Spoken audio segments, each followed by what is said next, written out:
of the people, maybe, you'll try a beer at a party or take a little hit of weed, at the skate park, whatever, and it'll make you feel dizzy and weird. And you'll be like, okay, I'm good. I don't have that. But for another person, they might try that, and it releases this, dopamine is the chemical, and it makes you feel like everything is going to be okay. I call it kind of like the warm blanket effect. And for people with that untreated childhood trauma or things like that, that's the magical recipe.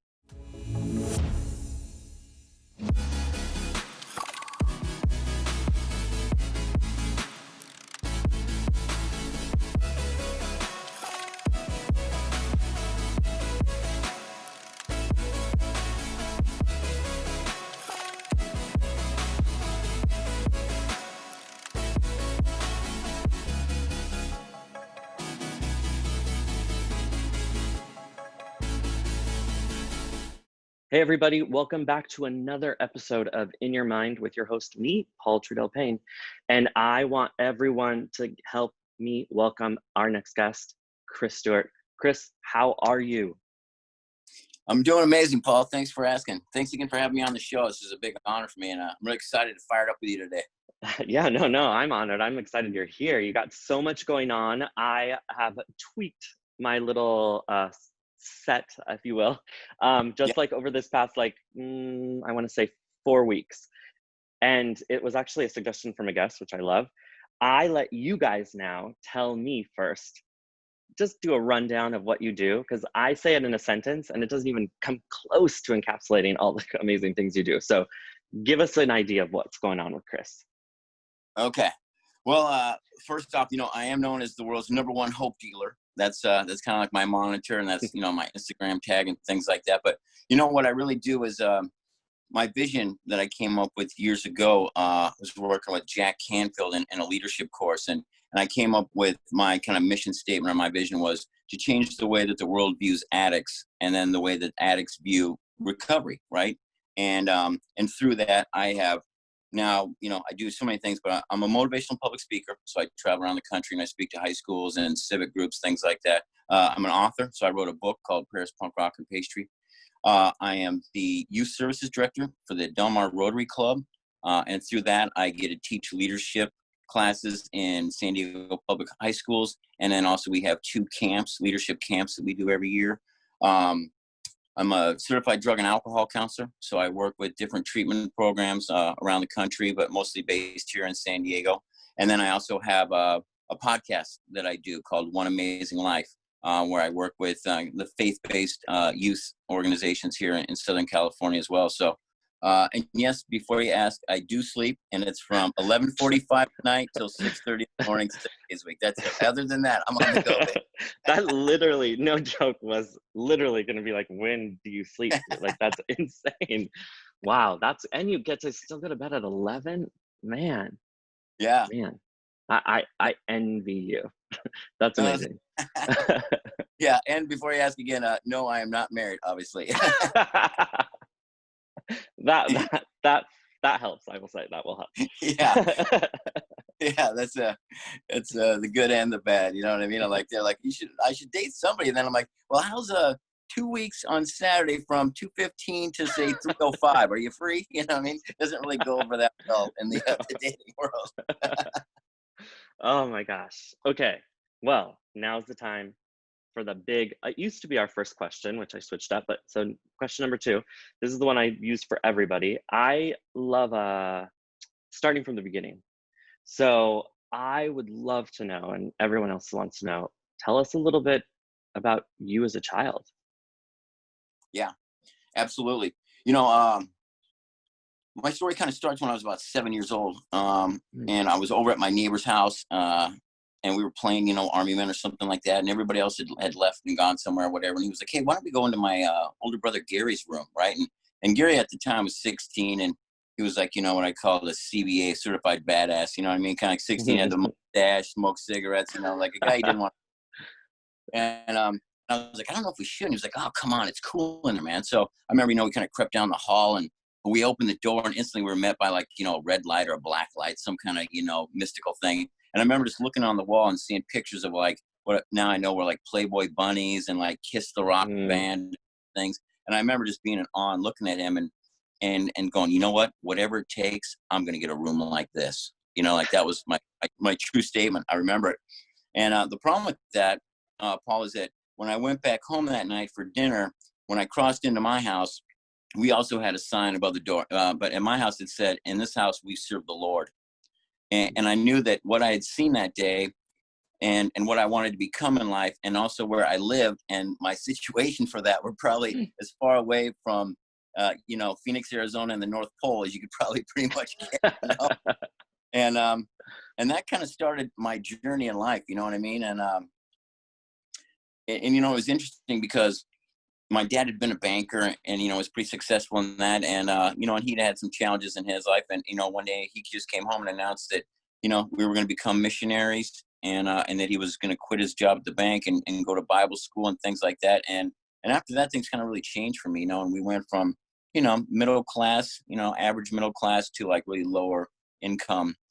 Well, he went to school and things like that. And, it really kind of changed my life and it kind of separated me and my dad for most of my life, actually. And I kind of felt like I was on my own. And I just, I went through and I excelled in sports and things like that. And, I wasn't a bad kid, so to speak. I didn't get in trouble. I got grounded, but, I wasn't, all the prototype, I didn't turn to like smoking cigarettes and being all crazy or whatever. But when I was 15, I had a life-changing event, and that was, for a couple of years, I had been into rock and roll music. That's, like I said, at 7, I wanted to be a rock star. That was when I knew that was my goal. And so, but the problem was that my parents wouldn't allow us to listen to any like popular music or obviously no heavy metal or punk rock. And so I kind of always snuck around with that. And I got into the skating culture, so I was like a little punk rock skate kid. And I remember when I was 15, I came home one day and my dad said, "Hey, Chris, I need to talk to you." And I said, "Yeah, what's up, Dad?" And he said, "Well, me and your mother, we've been very tolerant of your music and of your hair choices." And at the time I had like a little mohawk and, fit the bill. And he said, "But you know what, we're missionaries and we're planning on moving to Europe to be full-time missionaries. And so, you're gonna have to get an appropriate haircut and start dressing more appropriately and be part of this family. And if that doesn't work for you, then, you're free to go out on your own." And what I heard was that Christians couldn't have cool hair. B, that my dad cared more about what his Christian friends thought about the way I looked than he actually loved me. And C, if I didn't like it, I could get out. So I thought about it for 2 days and I went back to him. I said, "You know what, Pop? Here's the deal. A, I don't want to be a missionary. B, I don't even really like you, and I haven't for a long time. You know that." I said, "So, you know what? I'm going to go out on my own. I want to be a rock star, and that's what I'm going to do." So I remember it was the day after Christmas. I was 15 years old, and he went and dropped me off at the bus station after we had Christmas, with the family or whatever. And that started my journey. And so from 15 years old, man, I left house with a skateboard and a backpack, and I wanted to go to LA. And so I was 15 in December. I turned 16 in March. I got my GED, which remained my only education for the rest of my life until about a year ago. And then I moved with an older friend of mine who played guitar. He was about 24. So I was 16, he was 24, and we moved to LA to become famous. Oh my gosh. And that's when things kind of got easy, you know what I mean? Like looking Wow. back, being like 16 and moving to LA on your own is, instantly I got involved. And the things, you gotta remember, this was me being a good kid from the suburbs, right? From missionaries. So like when I got to LA and I got heavily involved in the punk rock scene and all the violence and the gangs and the drugs and like I wasn't that kid before I got there. You know what I mean? Like I came in, I was gonna say, it's funny if you're familiar with like that band Guns N' Roses, like the Welcome to the Jungle, like, when he first up the bus with like the straw in his teeth, like a little farm boy. Like, that was kind of like me, you know what I mean? Like I was coming in looking kind of like Ned Flanders coming into like the mosh, I know you got to make that decision, which is like mind blowing in its own. What I don't even know, like what goes to your head that you're like, I'm now just at a bus stop, right? Like my parents just dropped me off at a bus stop. Did like, how did that feel? How did you know where to go, I guess? Well, this is kind of a part that and thanks for asking, because that's a really thoughtful question that most people don't consider. Because at the time, I think it was more of like a shock, and I didn't really realize how that negatively impacted me that feeling of abandonment, which, you know, I kind of played it off at the time, like, hey, I'm cool. You know, I don't really like, you know, and I had a few bucks in my pocket that I'd had from, you know, mowing people's lawns and paper route money, you know, kid stuff. So, you know, it wasn't like completely like desolate.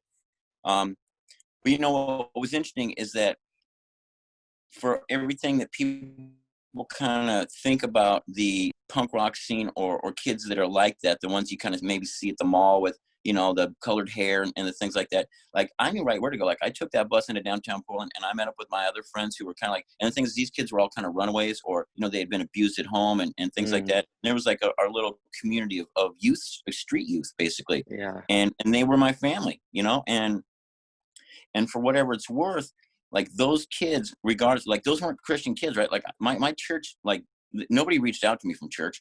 You know, like, I thought I had all these people at church, you know, God love everybody, things like this. And this also kind of skewed my view on religion at the time, being a kid and not understanding.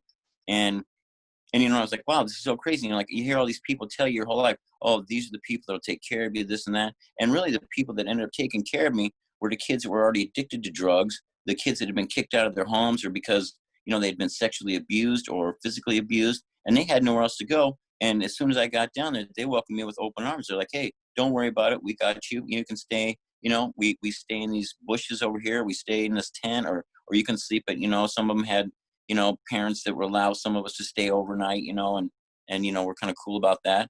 But it was really the punk rock community, not the faith-based community, and not my family or anybody else, that really kind of embraced me and took me in and kind of protected me. And the same with, like, when I got into gangs. You know, I think a lot of people have this misconception that most gangs are violent, you know, street thug, drug dealing, criminal organizations. And while there definitely is a part of that, for me, you know, like, that, to these, you know, these guys were the ones that protected me. You know, all of a sudden, you know, I joined a gang and I got jumped in, and it was a very violent experience and very traumatic. But at the time, it just felt so good when they, you know, when they got done jumping me in, you know, which, if you don't know what that means, it means about 10, 12 guys surrounded me and started, you know, beating me up, Hmm. basically, for about 2 minutes. And then when you get done, you know, they pick you up off the ground and you're kind of bloodied and busted up. And they're like, you know, welcome to the family. Right. And I felt like, wow, you know what? I might have taken a beating, but at least I know that these guys care about me. Right. Which is Yep. something that, you know, I always felt was important. But, you know, it was more of like protection. You know what I mean? Like, I looked around at the different gangs and I didn't want to be in a gang. Like, you know, like I said, I'm a missionary kid from Portland, Yeah. Oregon. You know what I mean? All of a sudden, you know, and I'm in, like, now all of a sudden I'm in gangs, you know, in the late 80s, you know what I mean, in Los Angeles, where there's drive-by shootings every day. And I'm like, man, what just happened? You know what I mean? Like, I feel like it was kind of a whirlwind. But, you know, I talk about it, but a lot of people that really mentored me over the years were, you know, kids that had nothing in life to give but just themselves. You know what I mean? And Mm, they, you know, it was splitting a cup of coffee with a, you know, another 16-year-old kid that had nowhere else to go, that bonded us in friendship. And other people, you know, like I said, that were in gangs, that, you know, other people might look at and go, man, that guy's a waste of human life. And I'm like, you know what, that guy actually was more of a dad to me than, you know, my regular dad for a long time. So, um, which is part of, like, you know, what when I talk about all the stuff I do, once I start telling the story, it kind of makes sense. You know what I mean? Because, you oh know, yeah. now we get my life, and that's a lot I do. But I hope that makes sense. No, it does. I love that story in particular, or that part, I guess, of your story. Just there's something about knowing where you came from, right? To who you even just physically look like, to then this is actually what life was like for you. Because it's one thing to say, oh, I'm from Oregon. Yeah. And I was, even to say, like, I feel like I'm from Oregon and punk rock. But then you then throw in, like, well, then you also went to LA and now you're in like a gang in LA. Like, those are such different. And like, the only reason I'm super familiar with this is like, because it's hard, because I feel like I have that same, like, no one meets me and thinks, hey, that's where you're from. You know, I grew up in, like I said, we knew Washington. I lived in Seattle before this, but I actually like grew up in central Washington, like small migrant, like farm workers community. So I'm from like a pretty big, like normal Mexican family. And, you know, Hmm. I had two older brothers, a younger brother. Both of those, the two older brothers, both had different dads. My dad is mine and my younger brother's dad. And the one right above me was in a gang. He got jumped into his gang, even though it's not an East LA or LA at all gang, it's a Washington gang. But you know, it's still nonetheless it's a gang. Gangs. And and yeah, I remember even like one night we're sleeping. We weren't rich at all, like right, we're middle class maybe, and my grandparents lived right next to us, and they were not even middle class, right? Like it's usually like my grandparents, an aunt, two cousins, and probably another aunt or uncle and cousins sleeping in the back in like a 2-bedroom home. So like that's just what our life was. But I remember my younger brother sleeping underneath the window, like he fell asleep. Not he did have a bed, but he was sleeping Yeah. underneath the window. And in the middle of the night, someone came because they saw my brother, the older one above me, come in the house, and they came and shot out all the windows in the front of our house because they were trying to shoot Yeah. him. And I just still remember that, like waking up, coming downstairs and seeing him covered in glass. I mean, thankfully my brother actually, they didn't shoot him. They were just obviously not good at that part. Yeah. But like, it's just crazy. And like, just that whole story, that's why I love it so much. Cause it's like, people would never assume, like I could never see you and think, dude, that guy's in a gang. And it's just because that's my idea, right, of what those Yeah. people are. And I also love that you can come and show this side of humanity to people that don't ever get treated like they're human. I mean, really, that's just how I feel. Like, I think that people forget that, yes, that street person or this gang member, they are still a person. They're someone's kid, they're someone's brother. It's just like they are a person. And when you talk about that mentality of like safety, family, that's how I felt. I still remember to say feeling growing up. Oh, I'm safe, even though it's not good that he's in a gang. I know I'm safe because they know I'm his brother, so Right. they just like leave me alone. And I remember moving to Seattle, and people would be like, "Don't move to this part of town. It's like the ghetto." But I was like, no, that's like where all the Mexican people live. I can speak Spanish. I am Mexican. I can go there. I know they're gonna take care of me. And that is what happened. People were Yeah. super nervous. There's prostitutes, there's drug deals we'd see happen all the time. But I knew like they didn't care. I was walking and I worked at a salon, right? Like they were just like, we know him, we're gonna take care of him. No one messed with you. So Yeah. I get Yeah. that idea that people forget that like these are still people. Yeah. Oh, Yeah. sorry, No, I just went off absolutely. that whole tangent. Okay, No, so I want us to get this full story because it's so your story is like you've lived like 15 lives. it's crazy. So um so you're in this gang, you're in LA. Music is next step, right? In the process, like that's where music comes in. Yeah. Tell us a So, little bit you about that. know, I had always, like I said, I'd always wanted to be, this larger than life kind of rock star character. And so that, I moved there. And so, I started playing in bands and, and I actually moved to Hollywood and, for the first couple of years, it was a little bit rough, like I said, being in gangs, and that was more of like down in Orange County and Long Beach area. And then, and I finally got up to Hollywood in around 19, 20, 21 in that area. And, it's funny. And, I think, I don't know, at least for me, I always had this great envision of like the Hollywood's this magical place, and you get there and there's like glitter in the Hollywood Boulevard, and you think this is gonna be great, and then you actually live there and you're like, what a sewer. Yes, Like yes, this is the boulevard of broken dreams, not of dreams, you know yes, what I mean? yes. And but but the thing is it was the time, for me it was once again like, it was the late 80s and the early 90s or things, like that. And it was sort of like the Sunset Strip, was popping, you know what I mean? And like, we'd go down on the weekends and, it would just be blocks and blocks of people all dressed up in rock and roll regalia and all these bands were playing, it was kind of like the era of glam metal and punk rock and all these things were going on. And so I started playing and I played in like punk rock bands and some heavy glam metal bands and some rockabilly bands and it was a great time, you know what I mean? But the challenge for me is that I had kind of got into the lifestyle, you know what I mean? And one of the things that I talk about as a clinician now is there's these kind of three main areas of people's lives that you can see that has a direct correlation to addiction, right? And it's like from 0 to 8 is when every human being learns their emotional responses. And it's also the time when people will have a trauma that they don't realize is a trauma. You know, we used to associate trauma with just physical or sexual abuse, but we don't consider like moving schools. We didn't consider like losing a puppy, getting a parent's divorce is a big one. And so what happens is you have that, what I call untreated trauma, and then you get to be 14 to 17, 15 to 18 in that area. You get to high school, right? And that's kind of when you start looking around and trying to find out, hey, where do I belong, right? And I don't care who you are.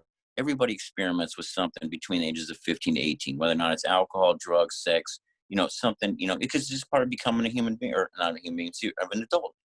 And the challenge is that for, you know, 80% of the people, maybe, you know, you'll try a beer at a party or take a little hit of weed, you know, at the skate park, whatever, and it'll make you feel dizzy and weird. And you'll be like, okay, I'm good. I don't have that. But for another person, they might try that and it releases this, you know, dopamine is the chemical, and it makes you feel like everything is going to be okay. I call it kind of like the warm blanket effect. And for people with that untreated childhood trauma or things like that, that's the magical recipe, right? So when I had started to experiment, once I had left home and kind of gotten into this rock and roll scene, that was my experience. And, you know, and I graduated from, you know, marijuana, cocaine, alcohol to heroin. And heroin was kind of like the end all to me, right? I remember first time I tried it and I was like, you know what? I wish I would have had this when I was like 5, you know, and that sounds kind of ridiculous, but it was like just that feeling it gave me. I'm like, you know, I actually feel like I can see now, like the world went from black and white to color. I don't feel all that anxiety, all that stress. Like, I don't feel like I'm no good little kid anymore. I feel like, you know, I feel like I'm ready for Madison Square Garden. Like that was the thought I had. I'm like, all right, bring on Madison Square Garden. I'm ready. Right. And so that should have been a red flag, but you know, it wasn't. And so when I started getting into the music, that's what it became. You know what I mean? It was, you know, it was just like a party, you know what I mean? And while I started having some success with bands and, you know, and being part of that whole scene, it didn't take long for it to kind of turn on me, you know what I mean? And the thing about being a heroin addict is that it leads to a lot of shame, you know, even, you know, like you see it I would say it's like if you got the Rock and Roll Star book and it's like the first couple pages are like, look as crazy as you can and do lots of drugs and drink. And then you get to like chapter 3 and it's like, hey, what we said in chapter 1, don't do that. We made a mistake. You know? Like, go back, like retreat. Like, Yes. Oh my God. but unfortunately, by that time, it's kind of too late. And, you know, so I don't know, I continued to go on and I ended up moving to San Francisco and you know, to kind of take a break from that LA lifestyle. And, you know, what we have a saying in recovery, but it's like wherever you go, there you are. And San Francisco just turned into even worse for me, you know what I mean? Because it's like San Francisco's kind of, I feel like San Francisco and Seattle are both like the heroin capitals of the world. Like being in LA, it's kind of a, you know, wasn't as easy to get as other things, but you move to San Francisco or Seattle, like you pretty much like they have stores on every corner that you can just go in and buy it, you know, and you know, it's just kind of crazy. But getting ahead with the story, right? It's like, so that's part of my life. And at this point, you know, I'm fully addicted to drugs and off and on, and, you know, still managing to function at some point. But, you know, I also met the woman of my dreams in San Francisco. And, you know, I met her I had a job. I worked at a bagel shop and the girl I worked with was like, oh, you got to meet my friend. You know, you guys would be perfect together. And I was like, okay. And the woman I worked with, she was awesome, but, you know, she was kind of like a softball coach from Maine. So I'm like, well, you know, and I look kind of like, I look like Sid Vicious, or like, you know, I look like I should be in the Guns N' Roses at this point. So I'm like, I look like I'm from LA. Like, I don't think your friend from Maine's going to be for me. Right. And I remember, her friend walked in one day and, you know, she had on like red patent leather pants and like a Rolling Stones t-shirt and like Betty Page banging stuff. Like, you're right. That is the woman for me. You know? And, you know, and so, you know, we started hanging out or whatever. And, you know, we dated off and on for like 5 years. And then, you know, what happened is, you know, we got married and we moved back to LA and, you know, we bought a house in Santa Monica. And, you know, at 30 years old, I looked around, I'm like, wow, look at me. And, you know, and she was an executive. She was a VP of marketing for like Activision video game company. And so she was doing all the big video games, Tony Hawk and all that kind of stuff. And so here I am at 30 years old, Paul, and I have a house in Santa Monica. I got a wife that's an executive, and I think I've got made, right? Like I came from nothing, man. I came from a skateboard and a backpack, and I'm good. But the problem is that I still was, like a raging alcoholic and had this drug addiction, right? And I would say it's like when I could have quit, I didn't want to quit, and when I wanted to quit, I couldn't quit. Uh, did you, when you met her, right? Until when you guys had the house, is that something that you had to, and I guess not even just with her, just in general, is this something you were constantly hiding, right? Like, Co- was it something constantly? Yeah, I mean, and I talk about it in my book, and I go a Yeah. little bit more in detail, and I don't like to get too much Yeah. into the Yeah. story just for the respect for other people. But yeah, you know what I mean? Like it would literally be, like my drug dealer would leave the house like 1 minute before she would walk through the door. You know what I mean? Like just I knew I was timing it, but I'm like, I gotta get, this and this and you know what I mean? And I would shut the door from him, and by the time I got to the top of our stairs, she would open the door and be like, hey. Mm, And I'm like, wow, I'm like, man, you know what I mean? Like, and just it was always like that, you know what I mean? Like going to the store, like I'm just gonna go to the store for 5 minutes, I'll be right back, and all of a sudden 2 hours later I get back, like where why what I'm like, oh, I got a flat tire. And just, mm, the lies and the and and you feel bad because it's not like that's not what I wanted to be, Paul. Like I love this mm-mm. woman with all my heart. Like, like I love the fact that I owned a home in an area where most people, even with college educations, don't get to own a home. Like Yeah. I I was like the first guy to put up Christmas lights in my neighborhood. You know what I mean? Like I couldn't wait. Like after Thanksgiving, I'm out there and I'm putting up all these lights because I've always wanted something like this. You know what I mean? Hmm. And just it was possible for me.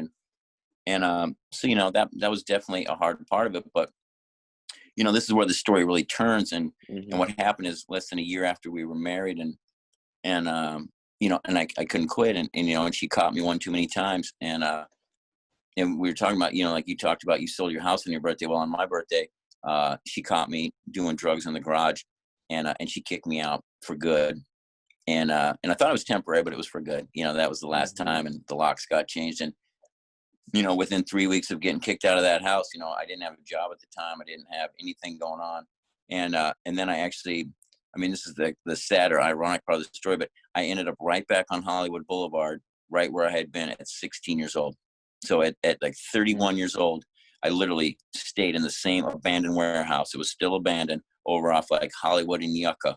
You know what I mean? Like Yucca and Whitley, Oh, Frank, that whole area, right? Which it's not a great neighborhood, but and I just remember thinking to myself, like, this is crazy. You know what I mean? Like I built up everything I had, and it still wasn't enough, right? Like I'm still like, I kept telling myself like all I had was my bass, right? I just carried my bass around like I was still gonna be like some big rock star. Like I had like no possessions. I had a shopping cart with my bass in it, and that was it. And a little backpack with some toiletries, because as long as I didn't look homeless, then I felt like people wouldn't know, right? But obviously yeah. they knew, like, looking at me, this guy's out of his mind. And Oh my being addicted to heroin and crack cocaine and just walking up and down Hollywood Boulevard. This is really not really what life's all about. Do you think, and this is just a personal question, right, for Sure. you, with that, sort of how it, not I guess how it started, but how it really sort of became a thing is like you're in the music industry and it was like that life, right? Like that's the life. Do you think there would have been a way though that you could have done that and not taken part? Because it feels like it couldn't happen that way, you know? Yeah. No. I think that's a such a valid point. And the thing is I don't want to blame the Yeah, music, no.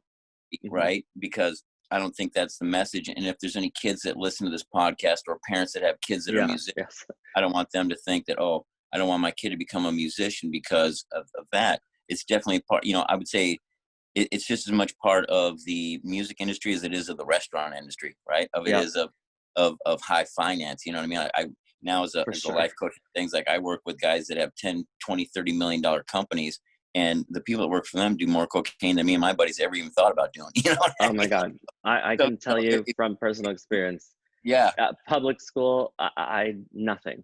Private school, everything that you could imagine is there. Like yeah, like the minute I went to private school, I was like, well, I guess this is what it means to be good because this is what you get. So I get it. Like that is insane, and I don't want to ever skew that it's the music industry. I also think too, like your timing. I remember like that. world of like Yeah. this. What we have today is very, very different than that back then. You know, like I'm just trying to think. Like I don't know if it was a documentary or something I saw where it's like this person so famous, amazing rock star, alone like 90% of the time because they really are just Yeah. like doing something. So they don't even have a friend. Back Yeah. there, it really was like your dream. Like I would dream of being a singer. That's what it was, though. It was like it's a all together parties, fun, all of that. And now it's, I think, maybe I don't know if it's because it's so digital or whatever. It's very different. So yeah, I don't want to skew it, but I was just thought I wanted your take, especially like in that world, because I couldn't ever imagine that not being a component Yeah. in that world back then. Like it was a given. And like a restaurant, just like you said, just like a restaurant, it was a given that there's going to be cocaine after a shift. Yeah. Absolutely. And you know, and I think like what you're talking, it's completely different. And you know, and I guess we could look back, we look at the 60s, right, where everybody was smoking weed or doing whatever. It wasn't like that big deal. And then the 70s, where everybody was kind of doing cocaine, and with disco, and the 80s with Yeah. hard rock and kind of a mixture of everything. And then the 90s, where it really turned to heroin. Like all of a sudden, like cocaine was out, heroin was in, and Seattle became big, and it was all about being kind of like depressed, or you know, like instead of like the Yeah. let's all drive convertibles and party with chicks at the Playboy Mansion. Like, oh, I'm miserable, and everybody's like, oh, I'm miserable too. Let's all be friends. You know what I mean? Yes. Yes. Yes. What gives misery? Oh, heroin does. Don't do cocaine. Think too much. Like we just want to You are pass so up. right. And and it's interesting because you know, and that's the thing too that is so why it's so prolific that I work with youth today is because Hmm. you know, like these kids don't really stand a chance anymore. Like you don't like everything that you do isn't like you know like when we were growing up, we said or even you know as time has progressed, like you started with something that was not that harmful. It was different. It would alter your mind, but it wasn't going to kill you, right? A little bit of marijuana or alcohol, and now these kids, you know, the marijuana that they get now isn't even marijuana, right? It's like some kind of derivative of marijuana that is like 20 times stronger, and you know, like in my era, it was always like if you were a heroin addict, like you knew you were a heroin addict, right? Like you had to work at it, right? It didn't just come overnight. You know what I mean? Like you had to kind of. It was almost like I don't want to say a badge of honor because there's no honor. Like one of those things where like once you got to that level, like you had earned it. You know what I mean? Like Hmm. you just didn't like you know it wasn't like oh I'm at a high school football game and I was like oh I'm a heroin. Like no, like you had to go down some rungs in life. You know what I mean to finally get to Yes. that. And you also knew what you were getting right by being that. Mm. And now, you know, with the drugs that these kids have, these, you know, I don't want to say designer drugs, but they're so much stronger than the drugs that, you know, even I was a part of. You know, it's like you can just experiment with the drug and die. And that Mm. wasn't part of my life, right? Like it wasn't about like experimenting with any drugs and dying, no matter what the drug was in my day and how you became a drug addict, you know, and being part of the art, music, restaurant world myself, it was always around. And nobody was dying, right? Not like they are today, you know, because now it's like these kids like, oh, here's a pill, and they don't even know what the pill is, Yeah. and it, you know, it's an elephant tranquilizer that they, you know, got from some kid, and they die, right? And it's so sad. And so that's why I work so much on the prevention and education side today. Is because like the kids just need to know what they're getting into, right? And it's like if they have anything to do, like you know, if they know that it's okay to say no, or if they have somebody that believes in them, you know what I mean? Like we can kind of really stop what's going on with this. And we talk a lot about it. And, you know, I always say, if you guys want to really help people, quit spending all this money on treatment programs for adults over the age of 25 and spend that money on high school football. Spend it on band. Spend it on, you know, like bring back home ec for the love of God. You know what I mean? Like, I mean, it sounds crazy, but I mean, in an era today where you can actually make money as a chef, like it's funny, we had home ec right going to high school, and that's when like a chef was a guy that worked at Denny's and got paid jack money, right? And now you can actually become a chef and like have your own TV show, your own line of spices. You can live in a mansion. Like that wasn't the case for chefs back in our day, right? No. Like, And but that's home ec, you know what I mean? It's so funny. It's so ironic, right? you make such a good point too of like that, because I've never even thought of it. And it's true. The trauma, that's where it starts. It's Yeah, that underlining trauma or underlying trauma that makes it, I don't even know the right word for it. It's just, it makes it feel like it's okay because that's what you deserve. Or there's something in that mentality set of like something happened to you and now you know your worth goes down, I think, I mean, at least Yep. in my experience with it, it went down. And so I thought that was okay. And I love that you say that, because I've never, and when I was younger, I remember going to my oldest, I mean, I shouldn't share this because they're probably gonna get mad that they see this too, but like they went to a rehab, and uh, honestly, both of my brothers, they had to go away at one point in our childhood. And I remember the oldest one at the rehab, I think we were required by the court to do some kind of family counseling or something. Yep. And like I was third. And so I just remember the counselor showing me this cartoon of like what our roles were in a family. And my role, which I thought, like, why are you critiquing me? I'm just like here for support. But my role was like this sad left out person or something. And Yeah. I thought, like, whoa, because I'm number 3. I don't know. I just remember that so well in my head of like this weird a family counseling session. But if they had addressed it, like you said, in high school and middle school, younger, I know that it would have been different versus waiting until someone is 20, 30, 40 and saying, now let's see if we can, not saying that it's not possible, but we could avoid so much by treating it. And I've never thought of that. And you are so right. It is that trauma, because that's what makes, I think, people across multiple, I don't know if like socioeconomic levels, people with different backgrounds, it makes everyone vulnerable. When I graduated, I moved to San Francisco immediately to go to college, like next day.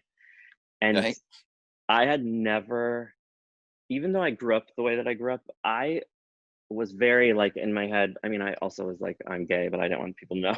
So I was like Okay. very much like, hey, how do I make people like me? Or really just make even my family love me? And it all came down to like, I have to be amazing.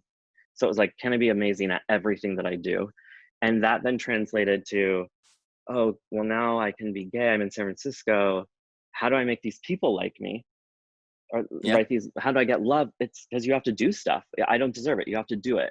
And there was one time, and I was very naive. I had smoked pot one time in high school and literally drank, I mean, this is sad, but really just drank one night. And my friends ended up leaving me like in the front lawn. My parents had to come pick me up. Oh, Um, so- but like, so no experience. And I remember meeting this man, which is horrible. And he brought out this pipe and said like, okay, smoke it. I just assumed, literally just assumed, well, it's weed. And I even said like, God, this weed looks funny. But I was saying it in a way that like, well, I really only seen it like TV. Like I'd yeah. never really seen it. So I was like, maybe I'm gonna sound stupid because this is what weed actually looks like. And then afterwards he was like, it's fine, it's fine. And so we're smoking, and then I was like, this feels weird. Because I had smoked weed once before, Sure. never felt like this. And then he was like, that's when he told me, like, oh, it's not weed. And then he had told me like, oh, it's a crystal. Yeah. And I was like, oh, I mean, literally the only reference I even had for that drug was like, God, what's that show with or movie with Jared Leto and Oh, Marlon Wayans, Requiem for a Dream? yeah. Is that Yeah. That's it? it. Recommend for drink. Yeah, like literally that's the only thing. And randomly, my dad did make us watch, I don't know if you saw this movie, the movie Kids. Oh, yeah. Of course. I don't know. That was his version of teaching us something. He was like, here's a movie, go upstairs, watch it. Oh, right. And so like those are the only 2 references I had with any kind of that lifestyle. And Yeah. I thought, what the hell did I just do? And that day, it was about 3 months maybe into college. That night, I freaked out all night, and that thing also keeps you up. So I was up for like 4 to Oh, 8 yeah. hours. And then I called my parents and said, you need to book a flight. I have to leave. So like that just one instant shook me. But Yeah. I thought when you said that whole thing about um, the issue, right, that we all have, the trauma, that's why I'm like, oh my God, because I meet so many people that are gay that all have experienced or are still experiencing this heavy drug use. And it's like, well, yeah, it's like you said, trauma doesn't need to be physical or sexual, or it could just be, hey, it's trauma that I'm have a part of myself that I have to hide because no one likes it. Like that is enough trauma, I think, for anyone to go through it. So I sorry to go off, but I just love that you said that, because I've never heard someone talk about that, and I think that that's key. It really is key. Yeah.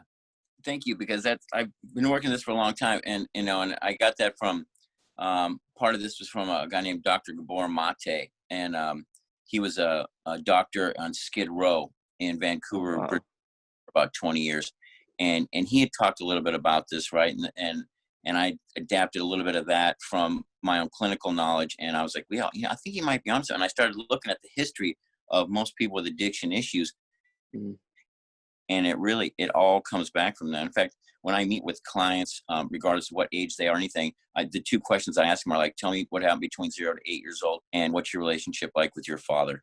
Those are like my two questions, and I get literally 80% of all the challenges come out in those two questions. And then, because wow. when they come, by the time they get to me, whether or not they're 14 or whether or not they're 54, the drug use is really no concern of mine, right? And I know I'm a drug and alcohol counselor. That's no, but the thing is, like, that's just what they were using to treat whatever it is that they Hmm. were hurting from, right? Like, so it's like you take that away. That's why when you look at addiction overall, like, you can take away the drugs and alcohol, and that just makes people even worse, because then they're just mad and they have nothing to cope with, right? That's their emotional Yeah. coping, and that's the third part of of my talk or whatever, is that then you become 19 to 21, kind of like what you're talking about, and we have this thing of like where people go to college or they move out of the house, and then whatever they used that made them feel happy, so whatever drug or alcohol that was, they start using it because, oh, I'm happy, it's Friday night, let me drink. Or, Mm, oh, I'm sad, my girlfriend broke up with me, or my boyfriend broke up with me, or whatever that looks like, and like, so I should smoke some weed, or whatever that looks like. And then between the ages of 19 and 21, you start using that alcohol and drugs for all of your emotional coping mechanisms: happy, sad, angry, frustrated, until I say what happens is that's what becomes the addiction. And then you use that until the consequences become so great that you're forced to stop. you're so right on. It's insane. I've not to say anything negative. I've spoken to other um uh like facilitators, right? People that are in that rehab world. Sure. You just, I don't know, maybe it's just because you're this good, but you explain it in such a easy, it's just so, it's like easy. Like for me, it's so easy to grasp. And it's so Yeah. easy to be like, how do we not fix this? Because it makes just perfect sense what you're saying. Like, uh, Yeah. I don't even remember a day in my 20s that I was literally not drunk, honestly. Like, so Yeah.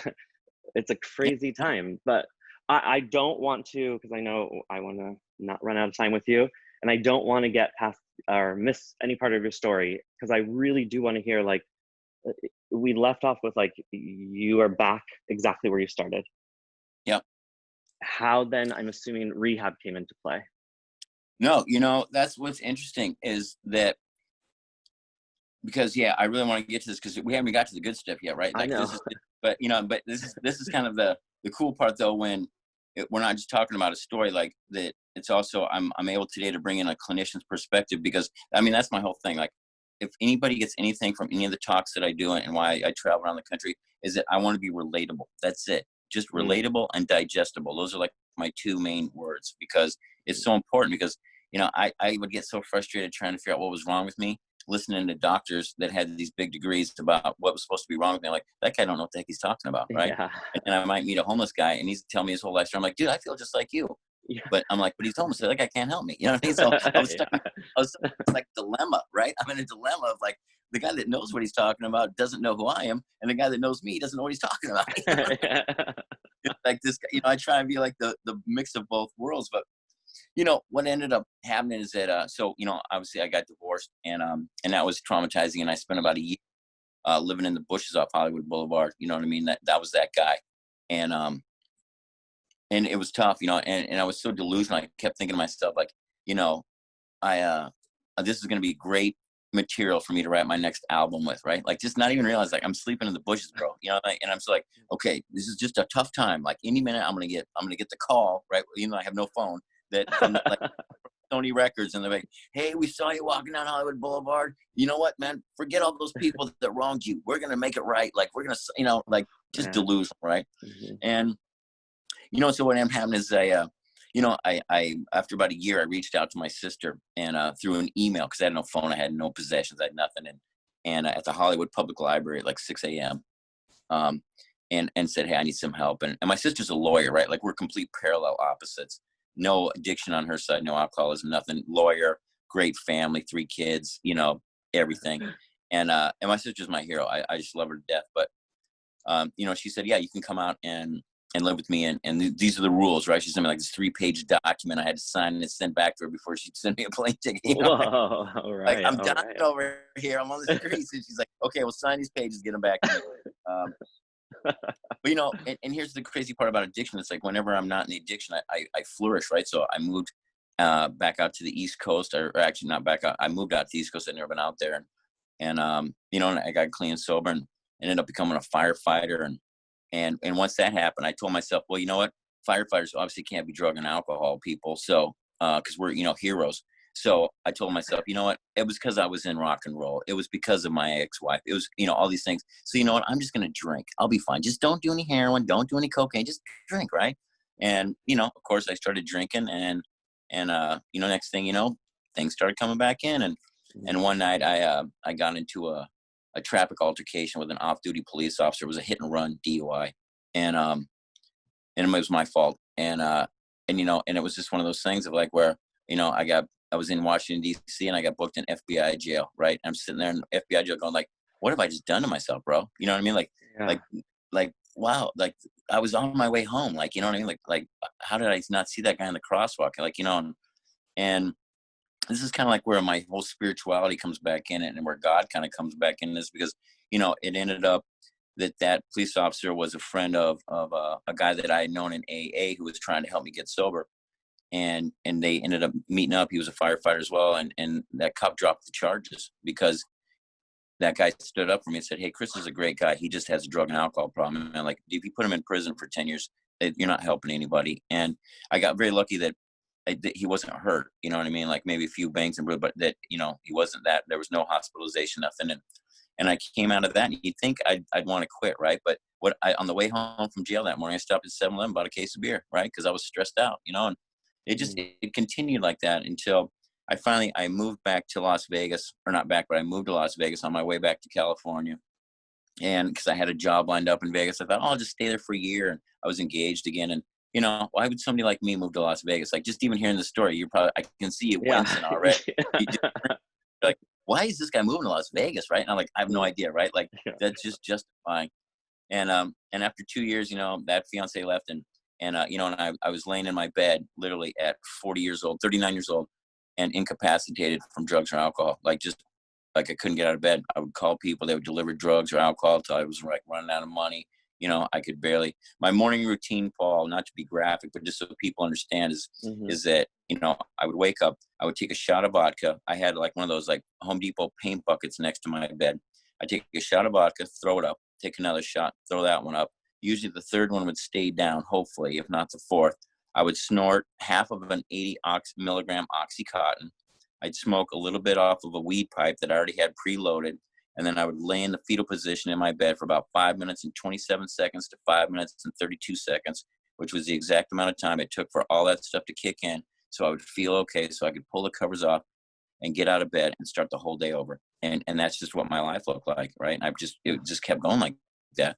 And, you know, and I had an experience one day of like, where this is kind of cool, because I'll tie this in because it ties up to where I'm at today. But, you know, in 2010, the New Orleans Saints were in the Super Bowl, right? And I'm a huge New Orleans Saints fan, you know what I mean? Oh, yeah. And I was happy, even though I'm from Los Angeles. And I remember watching the game, and I was so, like I said, drug and alcohol sick. I had nothing. And I'm watching the game going, why are the Saints in the Super Bowl? Like, I couldn't even comprehend, like, why my team, who used to be the worst team my whole life, right? And now I haven't gotten to the Super Bowl. We call Hail Mary prayers, right? And I said, right, thinking it'll never happen.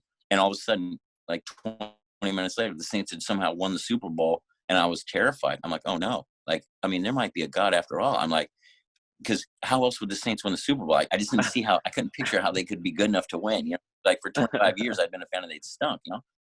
And so then I was like, okay, well now I don't know what else to do, right? I'm going to have to do this because I don't want God to punish me anymore. I feel like I've already been punished my whole life, you know what I mean? and a few things happened, and I got like a tax refund check for like maybe $1,500, and I had nothing, man. And one day I just literally woke up and I drank 2 beers, and I said, if I don't get out of this town now, I'm gonna die. And I had overdosed numerous times at this point, but this is when I felt like my spirit was leaving me. And so I literally got in my car at 40 years old, Paul, and I had a guitar, a backpack, and some clothes. Just that I had left home at 15 with just the backpack and the clothes. And I drove to San Diego, and within like a week or so, the guy I was staying with said, you can't stay here. And he was my last friend. He's like, you're going to die. I'm not going to watch it. And I reached out to some people and some 12-step stuff and got started in that. And I've turned my life completely around. And it's just cool that I get it, like what I shared about all this stuff in the beginning. But it was so crazy. It started with about a year into my sobriety. I've always loved desserts, right? I call myself a desertitarian. So like that's been my thing forever, sweets and baking cakes and stuff, because I would, I love cake, and people that celebrate silver birthdays, I'll cakes for them, because I felt like the ones they bought at Vaughn's or Ralph's or whatever sucked, and they were like $30. I'm like, I'll do it for $5. You know what I mean? This is a little side hustle. And as I started to do that, I started really like appreciating, baking. And so I just started doing cupcakes, and then I started taking them to people's events, and they'd be like, hey, do you have a card? And I started doing all these public events.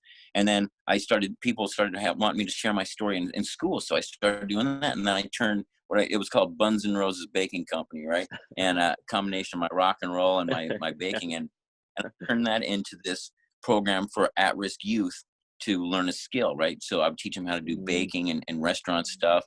And then that's kind of how I started going around and talking about that in schools and became this motivational public speaker. I belong to the Del Mar Rotary Club, and Rotary, for those of you that don't know, is like the #1 community service-based organization in the world. So there's one in almost in every city, and most of the time you probably see them like passing out hot dogs at high school football games or things like that, And they heard my story and they said, "Wow, we want to put you in high schools right away. Like the youth need to hear this. They'll love you." And they started putting me in continuation high schools, and I ended up building the only leadership programs, and those kids really responded, because I don't think they had heard anybody coming in there that was trying to help them, as like I said, by Rotary, as the only continuation high schools in the country that did these leadership programs. And they were like, hey, you should go back to school and get some letters behind your name, right? And I was like, I don't know, man. I got a GED like back in 1986, man. Like, I'm not really a school guy. And they were like, well, you need to be, because people aren't going to appreciate you unless you get some letters behind your name. And so I thought, okay. So I went to community college, and I was working a job and going to school at night and this. And I went to the guidance counselor. I said, I don't know if I can do this for the next like 5 years. And she said, well, what do you want to do? I said, I'm just a motivational speaker. I just need to have people know that I'm an addiction specialist. So I need to get some letters behind my name. So I'm trying to get a psychology degree. And she says, well, tell me your story. And so I told her kind of what I told you. And she said, I've only told this to 3 people in 20 years. She goes, you need to drop out today. She goes, you'll never make it. And in 5 years, you're not going to get the degree you need anyway. And you're going to be $100,000 in debt. She goes, go get a drug and alcohol counseling degree and then use that. And because that's what your specialty is already. And so I listened to her. And then, that was a private funded program, though, and that cost more money, and I didn't have it. And so I went to my Rotary and said, well, we give scholarships for high school kids. Do you think you guys could give me one? And they're like, well, no, we only do it for high school. Well, why don't you write a letter and to the national, international Rotary and see if they can help. So I wrote a letter, and they said, make sure you put all the programs that you do for youth. And I do these camps as well and everything. So I put it all down there and said, I'm a recovering heroin addict and this and that. And about 10 days later, I get emotional even talking about it now. It's been like a couple of years, but they sent me a letter back and they said, Chris, for all that you do for our community and the way you've turned your life around, we want to let you know we're establishing a new scholarship fund called the Chris Stewart Addiction Specialist Scholarship Fund. And every year we're going to donate $2,500 to you, or not to you the first off, you're the first recipient. And then every year after that, to anybody that wants to follow in your path. And I was like blown away, and and then my ex-wife ended up putting the rest of the money in, right? Like 20 years later. So I could go back to school, and I ended up getting this degree, drug and alcohol counselor degree. And then in the meantime, though, I wrote this book, right? Prayers, Punk Rock, and Pastry. And I wrote that on a GED, man. So I always share that because it's important for people to know that, don't listen people, man. Stay in your lane, share your story, share your similarities. Like, you know what I mean? Like, now granted, the editing was horrific, right? Like I gave it to somebody and they're like, I don't even know if I can read this, but people are willing to help you out. People are willing to help you out if you change your life and if you really help other people. That's always been my thing. Sure. And so, now all of a sudden, like even when I read what I am on paper, I'm like, is that really me? Like I was this like 15-year-old kid sitting on the steps of a downtown, in Skid Row, or not in Skid Row, but right by Skid Row with a skateboard and a backpack, going like with my head in my hands going, I'm never gonna be nothing in life, And then I tried to prove that to myself for the next 20, 30 years, right? And I did a pretty good job of it. But at the end, the truth always, the truth will set you free. But, I had to be true to myself, and now, I'm so excited, I'm starting a new adolescent treatment program here in San Diego in a couple weeks. I'm excited to be a part of that. And the cool thing about this one is most of the other ones, you have to get in trouble to get help. This one is just open to any. So you can, like parents are having troubles with their kids, you can just call. We can make an appointment if, if it's in the insurance and everything like that. But, and it's just crazy to me to see that, that I get to work, and like I said, now I have a podcast and I deal with faith-based kids, right? Because I want faith-based kids and non-faith-based kids to realize like they go through the same thing, right? And one's not a goody two-shoes, not a bad kid. Like there are no bad kids, right? I will say it's like pets, right? There's no bad dogs, just bad owners. And I'm not putting a knock on parents. I'm just saying, parents need to, quit working 12 hours a day in order to pay for a kid's college, because most of these kids aren't even getting to college because they don't have the parental supervision or just the parental interest that they need to even get to college. You know what I mean? It's like, for sure. And I understand. I mean, like I said, I'm not going to talk about parents because most parents, they don't know. It's not their fault either. You know what I mean? Everybody does the best with what they have, Paul, and it's just, this is the thing, and even with all the stuff that's going on in the country right now, I'm like, this isn't about police and it's not about racism. And I mean, there's obviously elements of that, but I'm like, what's really missing here is that on both sides of that fence, as horrible as it is, it's like we're missing mentors. We're missing people that have actually turned their lives around. We're missing people that go back into the community and support the youth. Changing some police laws or taking some statutes down, like those are all important too. But what about all the kids? Like we forget about that. And, and I work with the Hispanic community, I work with African-American community, and I work with the Asian community, and it's all kids are the same, man, and it's like in some parts I'm a dad, some parts I'm like the funny uncle, some parts I'm like just the old dude that just tells them, like just listens to them, right? Which they don't have at home. And I'm like, and that's, if that's all my life is today, I'm so blessed, you know what I mean? And it's just that's always been my big thing, you know what I mean? So I don't know, I just sometimes I don't know if anybody else will get this that's listening to the show, but I was wondering, like, why did all this stuff happen to me, Paul? Like just relate my story. Like most people would hear and go, that sounds like a horrific life. And I'm like, it was a horrific life, but I'll tell you what happens when you turn your weaknesses or the challenges you've had around, and you can actually help serve others. That is the magic of life, my friend. And to end it, I'll share a quick story here. I have a guy that I'm working with right now in a treatment program that I work at. And the other day he was sharing a story and he started to cry. He goes, I've never really been able to tell anybody this. He goes, but I just feel like I can do it in this group. And he talked about at 14 years old, he was sitting on a street corner with his friends and they were on their bikes, and that a car of guys came by and it was a gang car, like guys from a gang. And they pulled up and they pointed a pistol at him and his friend. And his friend got so scared that his friend took his bike and just started pedaling and rode into oncoming traffic and got killed right in front of him. And it's like, wow, I can relate to that, because when I was in these gangs, I had friends of mine that were shot point blank, or drive-by shootings, or, I would be the first person responding. And I saw, numerous things that were like that. And I'm like, and I don't think he had ever met anybody that could be able to relate to that, because nobody wants to relate to that, Paul. Like that's the story you don't want to have to relate to. But I could, and I was like, wow, this happened to me. And I think it's for the first time this kid actually felt like somebody knew the pain that he went through, because he was a good kid. He still is a good kid, but now here we are 10 years later and he's in his like 8th treatment center in 3 years, and it's because of that. You know what I mean? Like it's like you can't see your best friend and the thing is that that's the thing when I share, I'm like, I didn't want to go through this life, Paul. Like, I would never pick this life for anybody, or myself included. But it's like, when the universe has a purpose for you, right? Whatever that looks like for you, you have to go through these certain things, because if you don't, you won't be able to help somebody. And if you can't help somebody with the knowledge and the things you've learned, then you won't ever have a purpose, and then you won't ever feel fulfilled. And it doesn't matter, like you said, like, if whether or not it's in real estate, whether or not it's in high finance, whether or not it's in, becoming a clown, or juggling, or an elephant trainer, or a school teacher, or a rapper, or a fashion designer. I don't care what it is. You only can learn from people that have been through the hard times. And that's what my main purpose is. So I don't know. That's kind of it in a nutshell, right? That's how I got to be the number one. I can't say it enough to you, but I'm so grateful that you share that story. I'm so grateful that you are here today. Like, I mean, I don't get moved by a lot of things, but like, like that is definitely like, yeah, it was powerful. It was a powerful show for me. And so I have to say, like, thank you for being there and doing that. And I think what you're doing is so amazing. And one thing I thought when you were saying that at the very end is that, like, why did this happen? Why, right? Like, there's a purpose.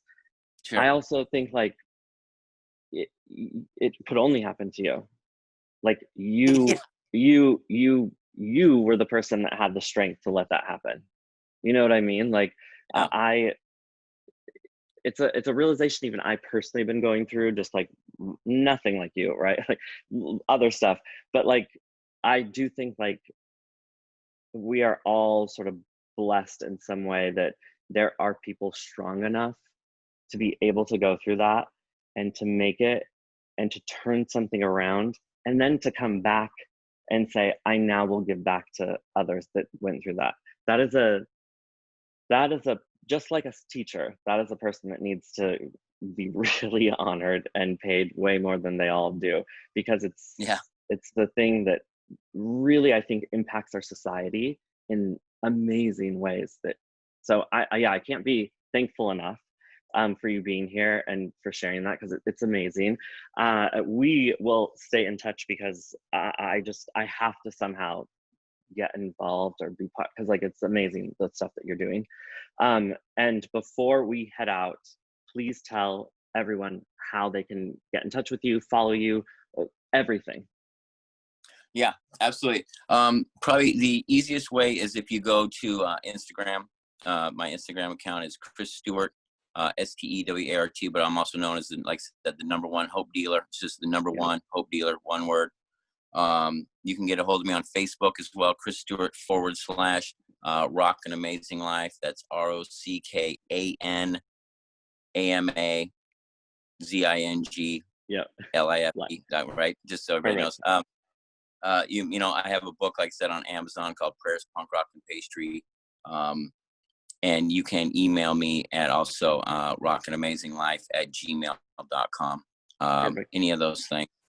And if anybody gets a hold and they want more information, Paul, I'll email you all that stuff today. And I would love to stay in touch. And, like I said, this is, I'm here for anybody, anytime. I'm not one of there's a story and goes back behind closed walls. You know what I mean? Like, I'm out in the public all the time. I travel all around the country. So even if you're listening to this and you live in Philadelphia, like, I'll stay in touch. You get a hold of me, and you never know when I'll be out in Philadelphia or New York or Boston or Miami or wherever. You know what I mean? So I'm also available to speak, like I said, too. So if anybody wants to get a hold of me for that kind of stuff, to book me to speak at any event, or even in a 12-step recovery type thing, I do any and all speaking. So, well, don't worry. Like, I have you covered there, because I already know like 5 people that are going to want to talk to you. So like, you, Chris, thank you for your work, for being here, for everything. Honestly, one of my favorite that I've done, because God, that was amazing. Seriously, what you do is amazing. I can't stop saying it. So thank you for doing that. I'm so happy and honored to know you.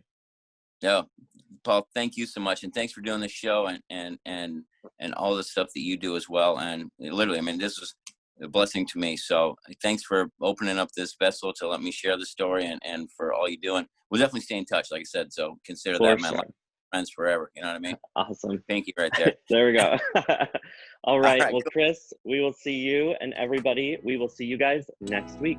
Have a good one.